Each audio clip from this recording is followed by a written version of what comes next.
ইসলামের চোয়ালের দুই পাশের দাঁত দেখা গেল। রাসূল ইসলাম সাধারণত হাসতেন না, দেহেক যেটা এটা খুব কম হাসতেন না, তিনি তাবাসসুম যেটা স্মাইলিং মুচকি হাসতেন, ওটাতে দাঁত দেখা যায়।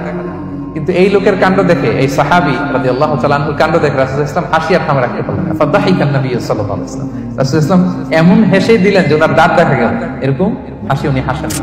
এক সাহাবী দৌড়ে এসে রাসূল সাল্লাল্লাহু আলাইহি ওয়াসাল্লামকে বলতেছে, ইয়া রাসূলুল্লাহ হালাকতু ইয়া রাসূলুল্লাহ, হে আল্লাহর রাসূল আমি তো শেষ। সাহাবী বলতেছে, ইয়া রাসূলুল্লাহ আমি তো শেষ। তুমি শেষ, কি হয়েছে তোমার? রাসূল ইসলাম বললেন, ওয়ামা আহলাকাক, তুমি কেন, কি সমস্যা? হালাকতু ইয়া রাসূলুল্লাহ লিটারাল মিনিং হচ্ছে, ইয়া রাসূলুল্লাহ আমি তো ধ্বংস হয়ে গেলাম। রাসূল বললেন, কি হয়েছে, কিভাবে ধ্বংস হয়ে গেল? তো সাহাবী বললেন, ওয়াকাআতু আলা ইমরাআতি ফি রমাদান, আমি রমাদানের দিনের বেলায় আমার স্ত্রীর সাথে ফিজিক্যাল ইন্টারকোর্স করে ফেলেছি, আমি তো শেষ। ইয়া রাসূলুল্লাহ আমার বাঁচা। তারপর রাসূল সাল্লাল্লাহু আলাইহি ওয়াসাল্লাম বললেন, হাল তাজিদু মা কা'তিকু রাকাবা, তুমি কি একটা দাস আযাদ করতে পারবে? কাফারার মূল বিধান হচ্ছে দাস আযাদ করা, অথবা 60টা রোজা রাখা, অথবা 60 জনকে খাওয়ানো। ওকে, তো রাসূল সাল্লাল্লাহু আলাইহি ওয়াসাল্লাম বলতেছে, তুমি কি একটা দাস আযাদ করতে পারবে? উনি বলল, না আমার তো এই সক্ষমতা নাই, আমি পারবো না।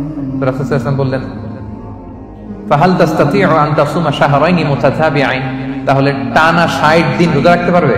বলছে, লা ইয়া রাসূলুল্লাহ, এটাও আমি পারবো না, 60 দিন রোজা রাখা আমার পক্ষে সম্ভব। এরপর রাসূল সাল্লাল্লাহু আলাইহি ওয়াসাল্লাম বললেন, ফাহাল তাজিদু মা তুতঈমু 60 মিসকিনান, তাহলে 60 জনকে খাবার খাওয়াইতে পারবে? বলতেছে, না এটাও পারবো না। তো কোনটাই সে পারবে না। এবার উনি বসে রইলেন।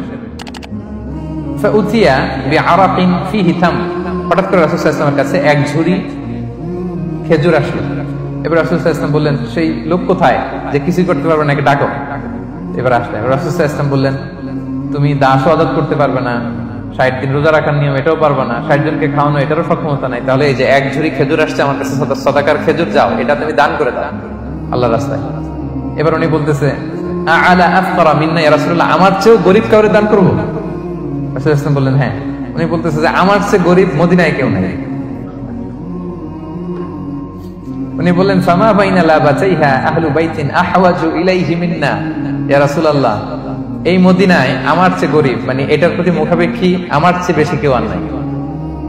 ফাদাহিকান নবী সাল্লাল্লাহু আলাইহি ওয়াসাল্লাম, রাসূল সাল্লাল্লাহু আলাইহি ওয়াসাল্লাম এই কথা শুনে হেসে দিলেন। হাত্তা বাদাত আনিয়াবু, রাসূল সাল্লাল্লাহু আলাইহি ওয়াসাল্লামের চোয়ালের দুই পাশের দাঁত দেখা গেল। রাসূল সাল্লাল্লাহু আলাইহি ওয়াসাল্লাম সাধারণত হাসতেন না, দেহেক যেটা এটা খুব কম হাসতেন না, তিনি তাবাসসুম যেটা স্মাইলিং মুচকি হাসতেন, ওটাতে দাঁত দেখা যায়। কিন্তু এই লোকের কাণ্ড দেখে, এই সাহাবী রাদিয়াল্লাহু তাআলা আনহুর কাণ্ড দেখে রাসূল সাল্লাল্লাহু আলাইহি ওয়াসাল্লাম হাসি আর থামে রাখতে পারলেন না। ফাদাহিকান নবী সাল্লাল্লাহু আলাইহি ওয়াসাল্লাম, রাসূল সাল্লাল্লাহু আলাইহি ওয়াসাল্লাম এমন হেসে দিলেন যে ওনার দাঁত দেখা গেল, এরকম হাসি উনি হাসেন না। এরপর রাসূল সাল্লাল্লাহু আলাইহি ওয়াসাল্লাম বললেন, কি আর করা, যাও, ইযহাব ফাআতঈমহু আহলাক, যাও নিয়ে তোমার ফ্যামিলিতে খাও। করছো তুমি বড় ভুল, এখানে কাফারা দিতে হবে, 60টা রোজা রাখা, দাস মুক্তি, 60 জনকে খাওয়ানো, কিছুই পারবা না।